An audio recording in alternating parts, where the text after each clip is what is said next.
Final Fantasy XIV Dawntrail is on the way, and expectations are high after the Tokyo Fan Fest, which seemingly brought to the table and confirmed a lot of ideas and concepts that many players wanted to see, myself included, including actually talking about new Bozja-esque content, not just in interviews. The new zones look inspired, the story seems extremely interesting, and there's been an excitement and fervor around Final Fantasy XIV that we haven't seen since really the launch of Endwalker. And yeah, that makes sense cause, new expansion and all, but it really does feel like they came to play in regards to Dawntrail. And I made a video about how they're bringing all the lessons that they've learned from the past into Dawntrail, at least from the looks of things. But today I want to take a little bit of a step back and gain some perspective on this. Because while the promise of Final Fantasy XIV Dawntrail is staggering, it's nevertheless important to be rational and smart as the consumer. A lot of what Final Fantasy XIV Dawntrail proposes sounds extremely compelling, and it's an absolute step in the right direction for the game on the whole, at least from a philosophical perspective. Shadowbringers and Endwalker tackled different styles of Endgame, where Shadowbringers had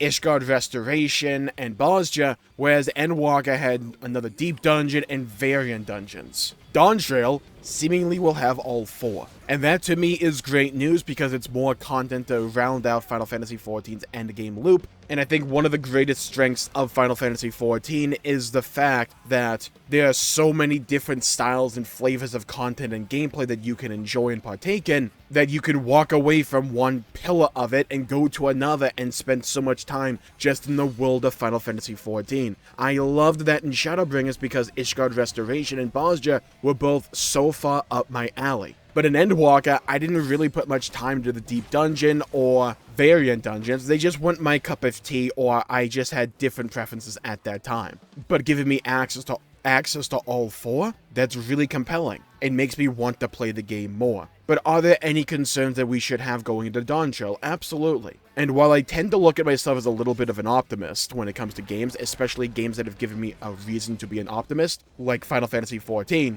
it is always important to just ground yourself in reality and to never let expectations and your own hype cloud your rational judgment and vision. Now, I think it's okay to be hype, because I am hype, and I won't lie about that. I am extremely hype about Final Fantasy XIV Dawntrail. It looks exactly up my alley in a direction I'm so glad that they're going in. But I don't think that also has to mean that the game is perfect, and there are avenues that they can improve on, and I think they are improving on, at least when it comes to the content perspective. One of my major critiques of Final Fantasy XIV over the last couple of years has been job design, namely tank design, and an over-reliance on homogenizing jobs to feel extremely similar to one another gameplay-wise, and an ever-evolving trend and move towards making classes far more simplistic in nature and removing a lot of those complexities and little nuances that you could get better at and really shine. And I've been an advocate for having jobs of multiple different design philosophies for a while now, and I've talked about how, with as many jobs as Final Fantasy XIV realistically has, I don't think they should all try and play the same or grow into a similar mindset in terms of trying to simplify and cut off a lot of fat. Because a lot of the times, there's a lot of flavor in that fat. And you may not press a button often or even every fight, but when you do press it, you feel good about knowing that you had that tool at your disposal. That's one of the aspects of MMORPG keybind-based combat that I really do enjoy. I essentially have a Swiss Army knife of abilities. Some I may use way more than others, but if the situation calls for it, I know I have a tool for it. I don't want to have every tool in the game, that's why we have multiple jobs and different party compositions, but on the whole, I like knowing that I may be able to have some kind of cool, unique job or class identity that I can bring at a moment's notice. There's obviously a balance to be had there, because you don't want that job identity to be the main reason someone has to bring said job, but you don't want every job to just end up feeling the same, or at least every job in each role to end up feeling the same, because you would lose out on a lot of flair and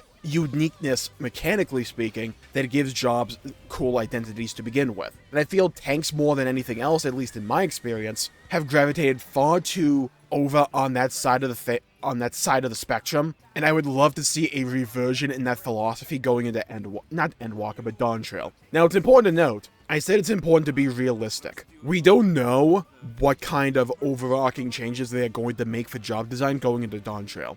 For me, one of the most important aspects of or at least an MMORPG, is class design, job design. The buttons you are pressing on an often basis, because most of the content in the game is structured around, or at least you experiencing that content through, the vehicle of your job design. Whether it's Bosja, deep dungeons, variant dungeons, dungeons, raids, whatever, for most of that combat-oriented content, you are experiencing it through the lens of your job. But those are just my thoughts. And the overarching message that I'm trying to get across is, it's important not to let your hype blind you from any practical realities that we may find out about down the line. I highly doubt Dawntrail will be perfect. Nothing ever is.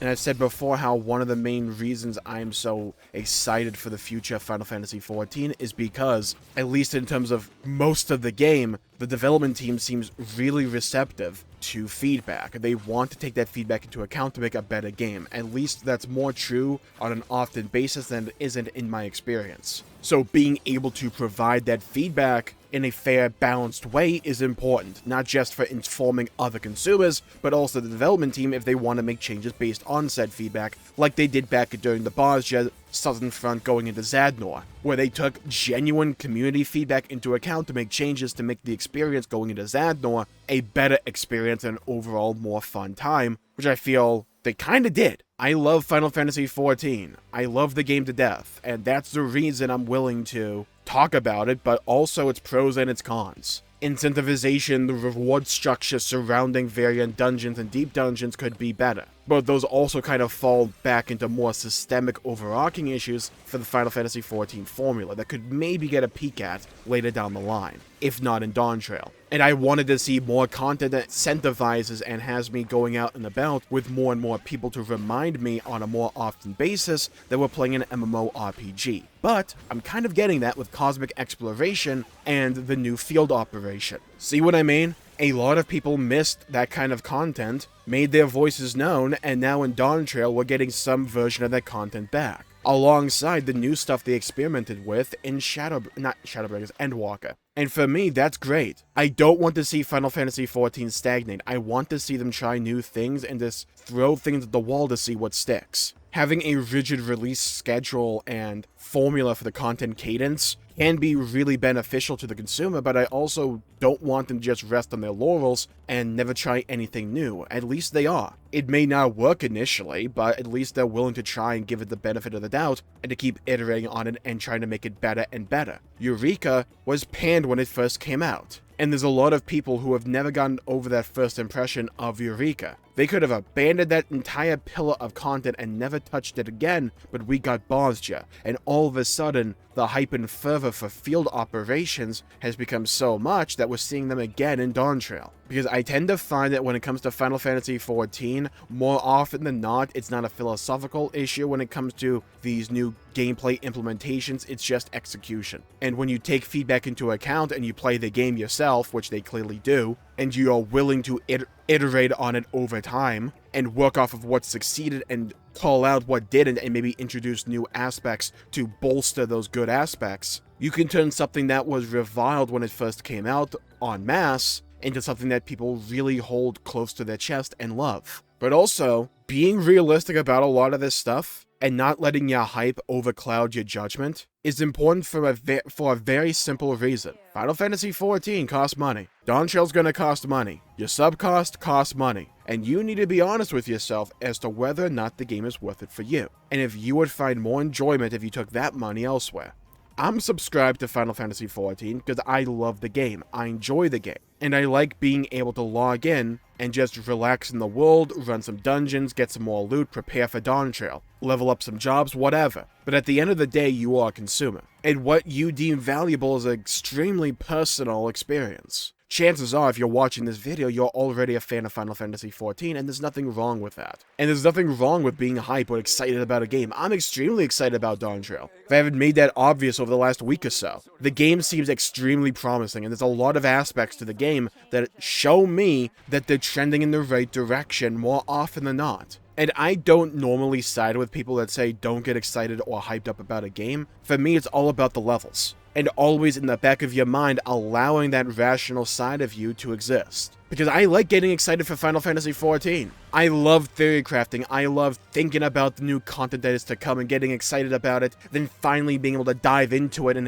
experience it all for myself. That's an enjoyable aspect of the overarching Final Fantasy XIV content loop that I enjoy, that I find fun in. Letting yourself get caught up in the hype and just being swelled away. That can be fun and enjoyable, because a lot of the times, especially when it comes to MMORPGs, but also these big games that we all really love and appreciate, your enjoyment doesn't just start and stop with you playing the game, but also in that run up to it. There are other games that I'm extremely excited about this year, like Persona 3 Reload and Final Fantasy VII Rebirth, and I've been excited for these games for a long time, but I'm picky and I'm choosy about which games I'm willing to get this excited about. And I'm always allowing that rational side of my brain to exist, to analyze what we have seen, and to judge on a moment-to-moment basis, alongside any new announcements or trends we are starting to see, if this hype is warranted, and it's still warranted. And for Final Fantasy XIV, in my opinion, it still is. And there's nothing wrong with that. There's nothing wrong with getting excited for your new favorite game to get some new content. But like I said, it's a spectrum. And to be a smart consumer and a responsible consumer, even when it comes to your favorite games,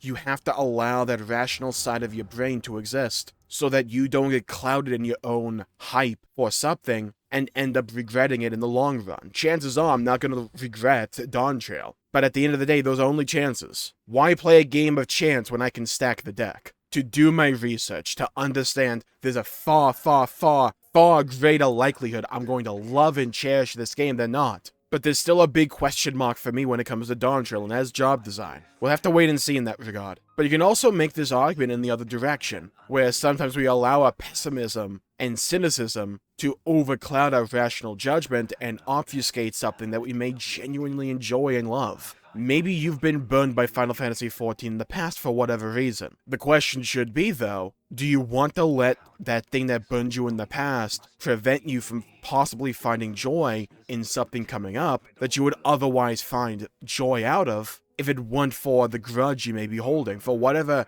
rational or reasonable reason that grudge may exist? Being a smart consumer is not just about being pessimistic when you're trying to be optimistic, or when you want to be optimistic. It's about learning the balance between pessimism and optimism, to try and find that golden mean somewhere in the middle, so that the bad doesn't ruin the good for you, but the good doesn't make you a blind consumer, just always consuming next thing. But if I was asked the question, which would I rather be? Would I rather have that pessimism obfuscate the good that could be there, or let the optimism obfuscate the bad that could be there? I would rather the latter. Because, funnily enough, some of my favorite games of all time have some deep systemic issues to them. But I love the games so much, I'm able to overlook that because of the things that I love about them. So yeah, I think I'm starting to ramble here, so I'm going to call the video there for the day. I just think it's important to remind ourselves of this message of trying to make sure we always balance between the pessimism and the optimism inside our minds, and whichever one tends to grow stronger or more noticeable for whatever reason, it's always important to try and ground ourselves in reality when judging or assessing a game before it comes out, but understanding that it's okay to be excited and to like things, and that it's also okay to not like things. It depends upon what we deem valuable to ourselves. And with that, I think I'll call the video there for the day. Thank you all for tuning in. My pleasure for making the video. If you enjoyed it, please leave a like and subscribe. It really helps the channel out and helps support future content, and I greatly appreciate it. Stay safe. Have a great day. Make sure to leave a like and subscribe if you want to see more content in the future and you like this video. I'd really appreciate it. Hit the bell icon to be notified when I upload and stream in the future. Stay safe. Have a great day, and I'll see you all next time. And leave a comment down below with what aspect of Dawntrail you are most looking forward to or are most pessimistic about. I'd love to hear your thoughts, hear your opinions, and to hear your perspectives. Stay safe. Have a great day, and I'll see you all next time. Bye-bye, everybody. Until we meet again.